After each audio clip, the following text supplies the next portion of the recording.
సంస్కారు పరమేశ్వరుడు బొంగు బొంగున చెక్కులేను కైలాసహాసుడు అమ్మ మరుడున్న పుణ్యులు ఎవ్వాలి మాయమ్మ నేరు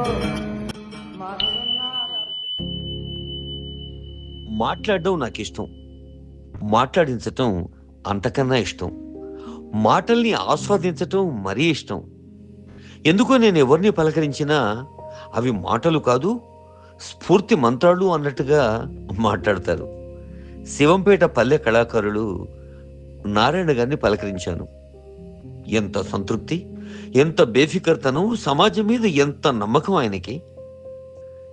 టైటిల్ ఆయనే ఇచ్చారు, వృత్తే సరస్వతి. మీరెవరైనా విని ఉంటారేమో చదివి ఉంటారేమో నాకు తెలియదు, కానీ స్పాంటేనియస్గా వృత్తే సరస్వతి అన్నమాట నేనైతే వినలేదు. 9 ఏళ్లు టీచర్గా, 39 ఏళ్లు ఆకాశవాణి కళాకారుడిగా, దశాబ్దాల పాటు వ్యాఖ్యాతగా వాక్సేవ చేస్తున్న నాకు ఎప్పుడూ తోచలేదు వృత్తే సరస్వతి అన్నమాట. నారాయణ గారు, మీకు నమస్కారాలు. కనిపించని వినిపించని మరెందరో ఇలాంటి పెద్దవాళ్ళు. అందరికీ మనస శిరస వచస వందనాలు. మీ పేరేంది? నారాయణ. నారాయణ గారు ఎవరు నేర్పారు మీకు? మా గురువులు ఉంటారుగా, మా నాయనలు, మా తాతలు, తండ్రులు. అంటే మీ ఇంట్లోనే మీ గురువులు ఉన్నారా? మా చిన్నప్పటి నుంచి మా వృత్తే ఇది. ఏం వృత్తి అంటారు దీన్ని? సరస్వతి. ఆ కాలం నుంచి త్రితాయుగం, కృతాయుగం, ద్వాపారం, కలియుగము. వృత్తి పేరు సరస్వతి. ఎంత గొప్ప మాట చెప్పారు. సరస్వతి వీణనే కదా, ఇది సరస్వతి వీణనే. సరస్వతి. ఏమేం కథలు వస్తాయి ఇప్పుడు? నల్ల చక్రవర్తి, పూర్వ చక్రవర్తి, మామంతరాజుది, కలియుగ పన్నది, ఇవన్నీ. నారాయణ గారు, మరి ఈ సరస్వతి మాత నమ్ముకుంటే మీకు కడుపు నిండుతున్నదా? నిండుతుంది. ఆ తల్లి నింపుతుంది. ఆ పార్వతి, సరస్వతి, గంగా వీళ్ళందరూ విష్ణు ఈశ్వర త్రయమూర్తులు. వాళ్ళ సేవ ఎప్పటికి కోరుస్తుంటాం, వాళ్ళ పాద పూజ చేస్తుంటాం. వాళ్ళే మా నింపుతారు. అటువంటిది దాతలు వస్తారు, 100 ఇస్తారు, 200 ఇస్తారు, 500 ఇస్తారు. ఇప్పుడు ఎవరు ఏమి ఇయ్యనప్పుడు ఎట్లా మనకి ఆ రోజు ఉపవాసం ఉంటారా? ఆ రోజు ఎందుకు? తల్లి ఊళ్ళోకి వచ్చినప్పుడు, గ్రామంలోకి వచ్చినప్పుడు ఎట్లానే నింపుతూనే ఉంటది. అసలు ఉపవాసం ఎప్పుడు ఉండదు. ఎప్పుడు ఉండదు.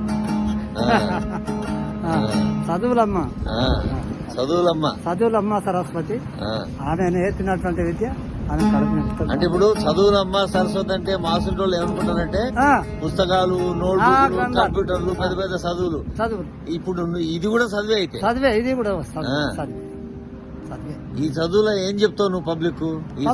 ఇప్పుడు రామాయణమే గాని, రామ అని పాట పాడు కళాకారులు ఇవన్నీ మేము అన్ని వాడుతూ ఉంటాం. వాళ్ళు వింటారు, ఇట్లా వాట్సాప్ లో పెట్టుకుంటారు, ఇప్పుడు రికార్డ్ చేస్తారు. మీకేమొస్తుంది వాట్సాప్ లో పెట్టుకుంటే? మీ సంతోషాన్ని కదా. అంటే మా సంతోషం కోసం మీరు వాడతారు? మేము వాడతాము. మీకు వచ్చేది ఏం లేదు. మాకు వస్తుంది, డబ్బులు ఇస్తారు కదా. మీరు డబ్బులు ఇస్తారు కదా, మాకు కడుపు ఇస్తారు. మీరు డబ్బులు ఇచ్చి మీరు కడుపు ఇస్తారు, గట్టిగా పోరు కదా. పరమేశ్వరుడు బొంగు బొంగున చెక్కులేను కైలాసవాసుడు అమ్మ మరుడున్న పుణ్యులు ఎవ్వాలి మాయమ్మ నేరు. అంతే అయిపోయాయి కదా. అట్లా కాదు, ఎన్ని కథలు వస్తాయి నీకు? ఫస్ట్ వస్తాయి మాకు కథ. నల్ల చక్రవర్తి, పూర్వ చక్రవర్తి, ధర్మరాజు, రామాయణము, మహాభారతం అవన్నీ వస్తాయి. సంతోషం అయ్యా, సంతోషం.